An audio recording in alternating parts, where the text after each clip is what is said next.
Bonjour et bienvenue dans Éléments d'un roman, notre série consacrée à l'étude des grandes œuvres de la littérature d'expression française produites par des écrivains dont le français n'est pas une langue maternelle, mais une langue autre.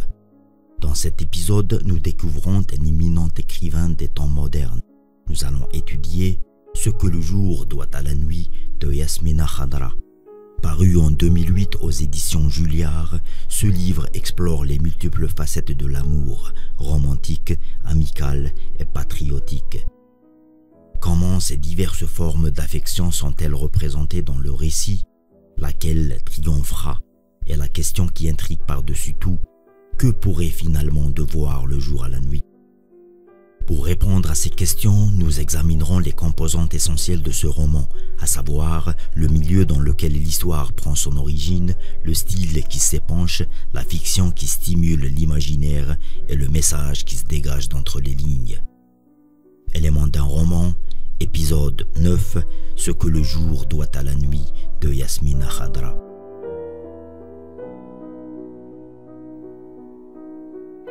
Dans ce livre, nous suivons l'histoire de Younes, un jeune garçon de 10 ans vivant une existence monotone avec sa famille sur la terre de ses ancêtres. À 3 jours des moissons, une main criminelle met le feu à leur champ, contraignant son père Issa de vendre à vil prix son bien ancestral. Il s'exile ensuite à Oran où réside Mahi, son frère pharmacien, marié à une Française et qui propose de l'aider financièrement. Mais Issa refuse par orgueil. Ruiné et humilié par les conditions difficiles de la vie, il se résout finalement à abandonner son fils à son frère. Younes, rebaptisé Jonas, s'intègre rapidement à sa nouvelle famille à Rio Salado, un village où cohabitent harmonieusement des communautés diverses. Il forge des amitiés avec une bande de jeunes et devient inséparable de Jean-Christophe Lamy, le charmeur, Fabrice Camaroni, le généreux, et Simon Benyamin, le juif. L'apparition de Madame Cazenave dans le village bouleverse Jonas. Cependant, l'arrivée de sa fille Émilie perturbe toute la bande. Une rivalité amoureuse émerge entre les garçons, mais Émilie n'a Dieu que pour Jonas. Celui-ci est alors jeté dans un conflit intérieur entre son amour pour elle et sa promesse de rester à distance tenue à sa mère. Pendant ce temps, la guerre de libération algérienne éclate, les communautés se disloquent et tous les Européens sont contraints de quitter la terre qu'ils ont longtemps chérie. Après l'indépendance, Jonas, redevenu Younes, se rend en France à la recherche d'Émilie, mais hélas, il est bien trop tard.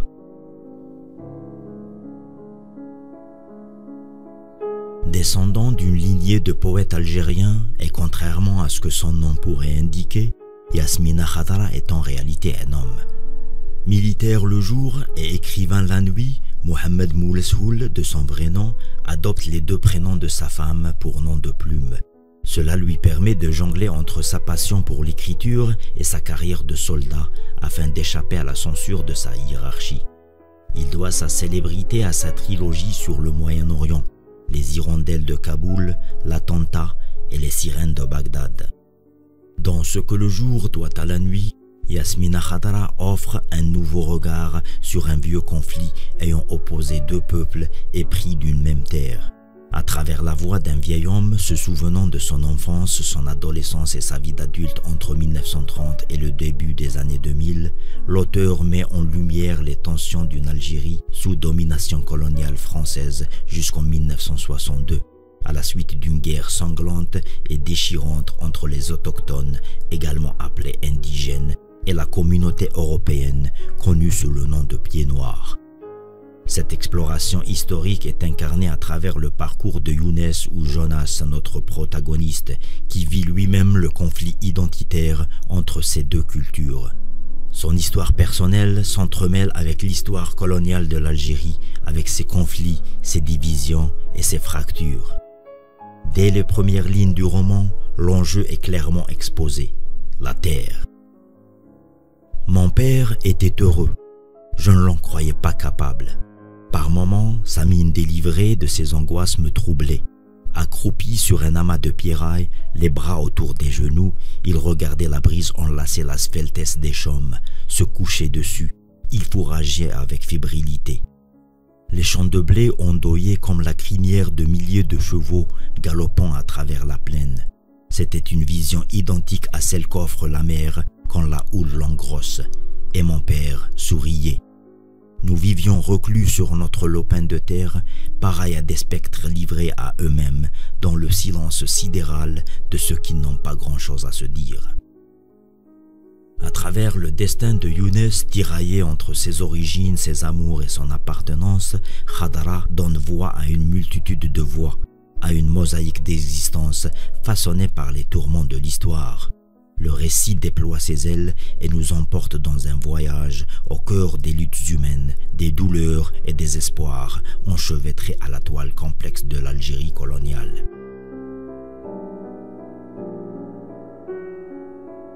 Tout commence par un drame social lié à la Terre. Telle une représentation d'un globe terrestre, le schéma narratif se divise en deux sphères aux caractéristiques antagonistes. Là où c'est l'été dans une région, c'est l'hiver dans l'autre et vice-versa. De même, quand le ciel est clair d'un côté, il est sombre de l'autre, et c'est ainsi dans tout le roman. Le schéma narratif repose sur cette opposition. Les personnages occupent le même espace géographique mais ressentent des émotions diamétralement opposées. Cette dualité débute avec le titre. Énigmatique, il invite le lecteur à réfléchir sur les significations à travers la métaphore du jour et de la nuit. Le texte explore ensuite les multiples interprétations possibles pour chaque concept. La nuit peut alors symboliser l'obscurité, la peur ou l'angoisse, tandis que le jour évoque la lumière, la confiance et la liberté. Cependant, il arrive aussi que la nuit soit appréciée pour sa beauté, son calme et sa douceur, alors que le jour soit détesté par son vacarme, son stress et sa frénésie. La conversation entre Jonas et Monsieur Sosa confirme cette dualité. Quand nous arrivâmes en haut de la colline, Monsieur Sosa laissa son regard surplomber le paysage. « Souvent, dit-il, quand je viens par ici admirer tout ça, je pense aux hommes qui firent de même il y a très longtemps. J'essaye d'imaginer ce territoire à travers les âges et me mets à la place de ce nomade berbère, de cet aventurier phénicien, de ce prédicateur chrétien, de ce centurion romain, de ce précurseur vandale, de ce conquérant musulman. Enfin, de tous ces hommes que le destin a conduits par ici, qui se sont arrêtés au sommet de cette colline. Que pouvaient-ils bien voir d'ici, à ces différentes époques, me demanda-t-il. Rien, il n'y avait rien à voir. Nous avons tracé des routes, posé les rails de chemin de fer jusqu'aux portes du Sahara, jeté des ponts par-dessus les cours d'eau, construit des villes plus belles les unes que les autres et des villages de rêve au détour des maquis. Nous avons fait d'une désolation millénaire un pays magnifique, prospère et ambitieux, et d'un misérable caillou un fabuleux jardin d'Éden. L'Algérie est notre invention. Sans m'en rendre compte, je me dressai devant lui et je lui dis « Il y a très longtemps, Monsieur Sosa, bien avant vous et votre arrière-arrière-grand-père, un homme se tenait à l'endroit où vous êtes. Lorsqu'il levait les yeux sur cette plaine, il ne pouvait s'empêcher de s'identifier à elle. Il n'y avait pas de route ni de rail. Chaque rivière, morte ou vivante, chaque bout d'ombre, chaque caillou lui renvoyait l'image de son humilité. Cet homme était confiant parce qu'il était libre. Il n'avait sur lui qu'une flûte pour rassurer ses chèvres et un gourdin pour dissuader les chacals. C'est parce qu'il ne voulait de mal à personne qu'il se croyait à l'abri des agressions jusqu'au jour, à l'horizon qu'il meublait de ses songes, il vit arriver le tourment. On lui confisqua sa flûte et son gourdin, ses terres et ses troupeaux. Et aujourd'hui, on veut lui faire croire qu'il était dans les parages par hasard. Et l'on s'étonne et s'insurge lorsqu'il réclame un soupçon d'égard. Je ne suis pas d'accord avec vous, monsieur. Cette terre ne vous appartient pas. Elle est le bien de ce berger d'autrefois. Puisque vous ne savez pas partager, prenez vos vergers et vos ponts, vos asphaltes et vos rails, vos villes et vos jardins, et restituez le reste acquis de droit. Soutenue par une mise à mot bien propre de l'auteur, cette construction binaire du récit est définie par la concurrence de deux programmes narratifs intensifiés par les nombreux contraires et situations d'opposition. Avec un lexique très sophistiqué, Yasmina Khadra creuse avec patience les situations, les dialogues et va avec ses personnages jusqu'au bout de l'enfer, ce qui donne à son texte plus de force que de beauté.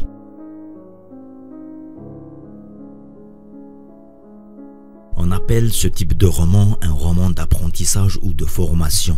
Il s'agit d'un genre littéraire qui se distingue par sa narration de la formation d'un personnage, tant sur le plan sentimental, intellectuel, spirituel que humain.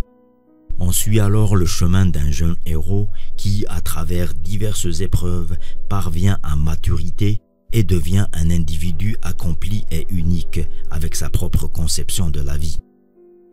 Dans ce que le jour doit à la nuit, Younes, notre héros, évolue tout le temps entre deux univers. Il passe de son lopin de terre ancestral à la ville d'Oran. Et c'est dans cette ville qu'il apprend à naviguer entre deux espaces, celui du colonisé et celui du colonisateur. Le quartier européen d'un côté et Jnenjato de l'autre, une sorte de ghetto pour indigènes. Il n'y a rien de plus grossier que les volte-face de la ville. Il suffit de faire le tour d'un pâté de maison pour passer du jour à la nuit, de vie à trépas. Le faubourg où nous atterrîmes rompit d'un coup les charmes qui m'avaient émerveillé quelques heures plus tôt. Nous étions toujours à Oran, sauf que nous étions dans l'envers du décor. Les belles demeures et les avenues fleuries cédèrent le passage à un chaos infini. À Rio Salado, il découvre l'arrière-pays et le hameau dans lequel habite Jeloul, le factotum de la famille Sosa. Je pensais avoir touché le fond de la misère à Jnenjato. Je me trompais. La misère du douar où habitait Jeloul et sa famille dépassait les bornes. L'endroit sentait si mauvais que je n'arrivais pas à croire que des gens puissent y survivre 2 jours d'affilée. Et enfin, arrivé à l'âge adulte, il se forge une conception propre sur sa vraie situation et adhère aux valeurs indépendantistes.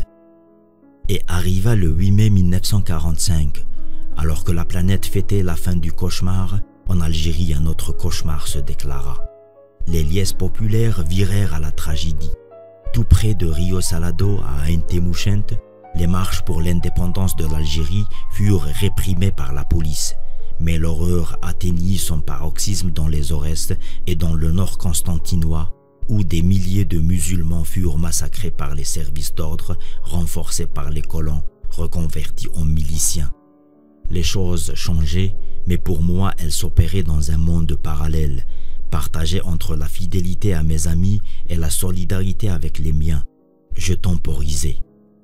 Il était évident qu'après la prise de conscience des masses musulmanes, je serais contraint d'opter tôt ou tard pour un camp. Quand bien même je refuserais de me décider, les événements finiraient par choisir pour moi. À travers une multitude d'associations contrastives, Yasmina Khadra réussit à transmettre au lecteur le sentiment de malaise et la déchirure dans laquelle son héros évolue.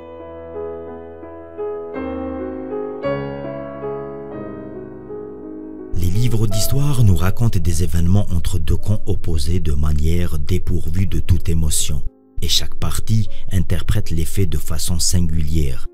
Dans son roman, Yasmina Khadra aborde une question délicate pour les deux communautés qui ont cohabité ensemble durant plus d'1 siècle en Algérie.